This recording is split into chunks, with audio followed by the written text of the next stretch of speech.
/SIDA, qu'est-ce que c'est? Le VIH est une maladie complexe dont les notions essentielles peuvent être comprises par tous. Qu'est-ce que le VIH? Le virus de l'immunodéficience humaine est l'agent pathogène qui provoque une infection chronique évoluant vers le sida, en l'absence de traitement ARV. Il s'agit d'un rétrovirus, un virus ARN, de la famille des lentivirus, qui provoque des maladies à évolution lente. Le VIH cible notamment les lymphocytes CD4, qui sont des cellules essentielles de notre système immunitaire. Il entraîne une infection chronique pouvant aboutir, en l'absence de traitement antirétroviral, ARV, à une immunodépression caractérisée baptisée SIDA.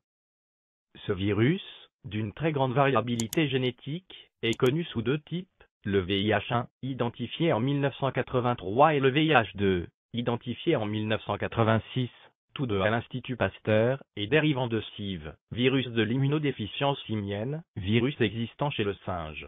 Le VIH2, moins virulent, est surtout fréquent en Afrique occidentale et en Asie du Sud.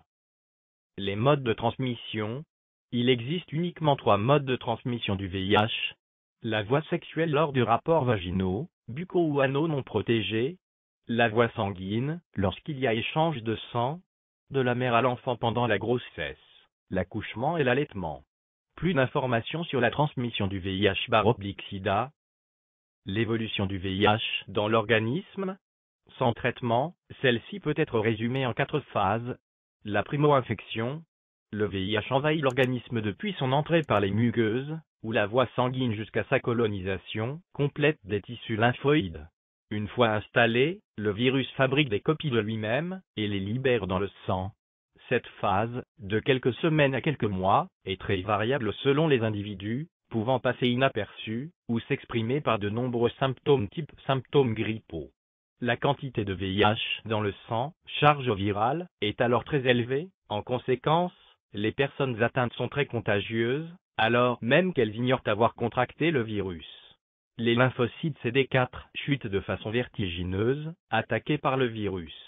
Le corps réagit en produisant de grandes quantités de CD8, qui fabriquent à leur tour des substances, aidant à neutraliser les cellules infectées par le VIH, ce qui contribue à réduire la charge virale.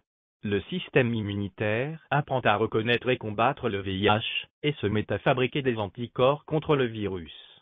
Cette séroconversion survient d'1 à 3 mois après la contamination. La phase asymptomatique, elle dure de 5 à 10 ans. Les personnes ne présentent aucun symptôme, ou de simples adénopathies, inflammation des ganglions. Le virus provoque une perte de fonction progressive du système immunitaire. Les lymphocytes CD4 chutent lentement et régulièrement. La phase d'accélération, elle consiste en une réactivation de la réplication virale, à la suite de l'épuisement des capacités de contrôle du système immunitaire.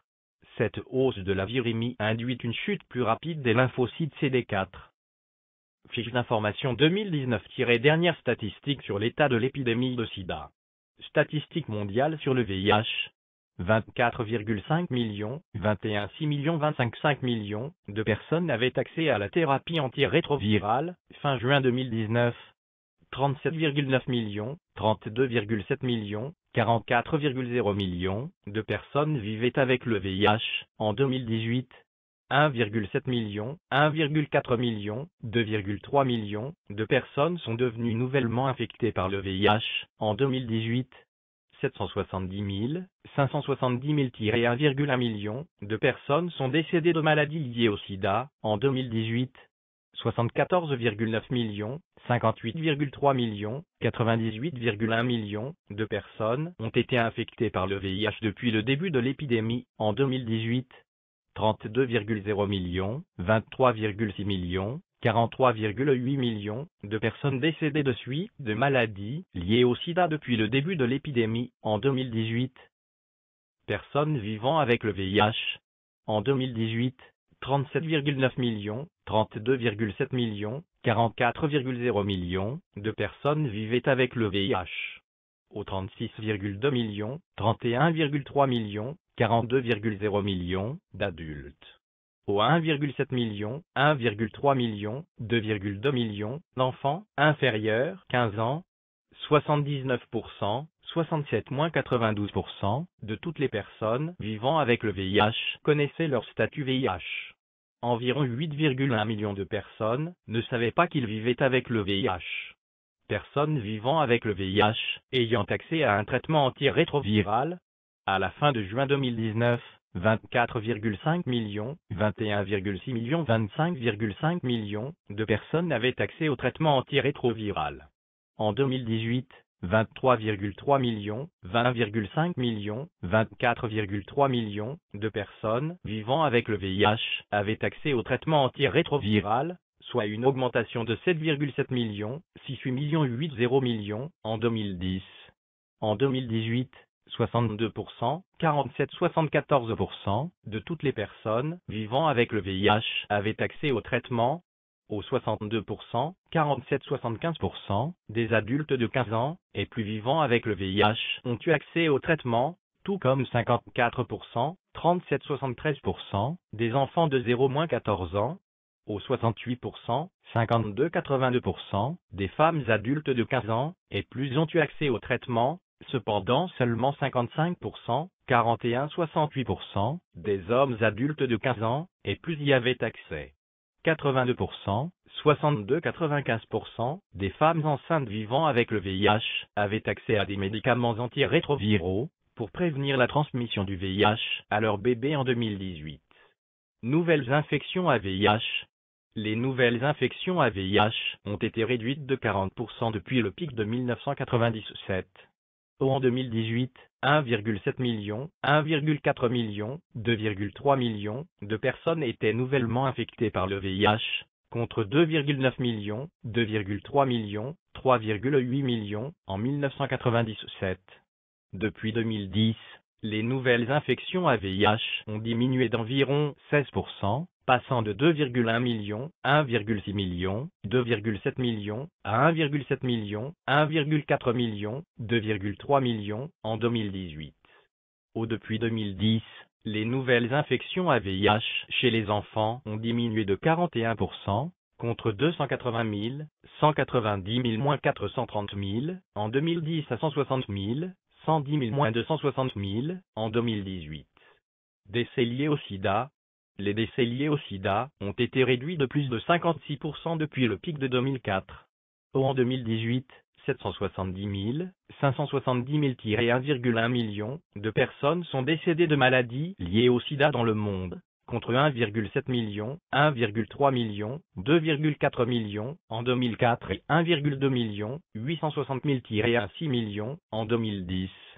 Les décès liés au sida ont été réduits de 33% depuis 2010. 90-90-90. En 2018, 79%, 67%, 92% vivant avec le VIH connaissaient leur statut. Parmi les personnes qui connaissaient leur statut, 78%, 69%, 82% avaient accès au traitement. Des personnes qui avaient accès au traitement, 86%, 72%, 92% ont vu leur charge virale supprimée. 79%, 67%, 92% vivant avec le VIH connaissaient leur statut. 62%, 47%, moins 74% ont l'accès au traitement. 53%, 43%, 63% des personnes vivant avec le VIH ont leur charge virale supprimée. Femmes. Chaque semaine, environ 6 000 jeunes femmes âgées de 15 à 24 ans sont infectées par le VIH. En Afrique subsaharienne, 4 nouvelles infections sur 5 parmi les adolescents âgés de 15 à 19 ans sont des filles. Les jeunes femmes âgées de 15 à 24 ans sont 2 fois plus susceptibles de vivre avec le VIH que les hommes. Plus d'un tiers, 35% des femmes dans le monde ont subi des violences physiques ou sexuelles à un moment de leur vie. Dans certaines régions, les femmes victimes de violences sont 1,5 fois plus susceptibles d'être infectées par le VIH. Population clé.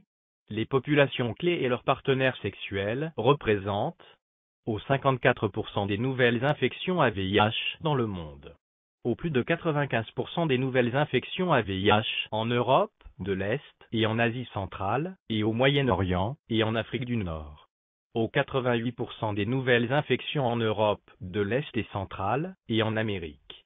aux 78% des infections en Asie et Pacifique, aux 65% des infections en Amérique latine, aux 64% des infections en Afrique de l'Est et Afrique centrale, aux 25% des infections en Afrique de l'Est et du Sud.